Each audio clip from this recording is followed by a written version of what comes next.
closing date. If you have the opportunity to close early, will you? Now, I just had 2 closings today, and they both had the opportunity to close early. One chose to keep the original closing date, which was today, and the second chose to move up their closing date by about a week. Now, I'm going to go through some of the variables you might consider when thinking about, should I close early or should I keep the original closing date? Each of these scenarios, it is assuming that if you are financing, that everything's already gone through on financing, the lender's gotten all the paperwork, you've been approved, there's no hiccups there.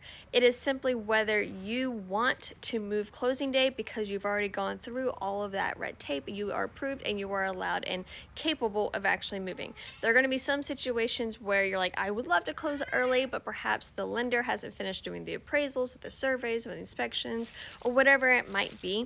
Some of those nuances may not allow you to actually close early. A reason you may decide that you want to close early is because you're ready to actually get started, whether it is starting to build on the land, you actually want to start hunting season early for the land. If it's your house, perhaps there are some repairs that you really love to get started on early before physically moving in yourself. But you may also choose to keep the original closing date, to not move it up early, because perhaps you're waiting on some other financial reasons that are going to help you for actual closing day.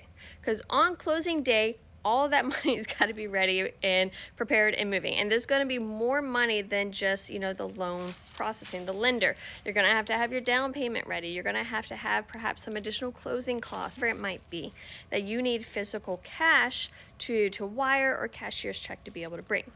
And if you are relying perhaps on the sale of another house, or maybe you're selling some other assets, you may decide that, no, I don't want to move this up because I need to wait for this particular event to finish first, so I have the liquid cash available to do these extra closing costs and have that transfer and everything for that date. But there might be a couple other factors that prevent you from wanting to move it up early, such as, is it school seasons, timeframes that you're waiting for as a break to actually make that move?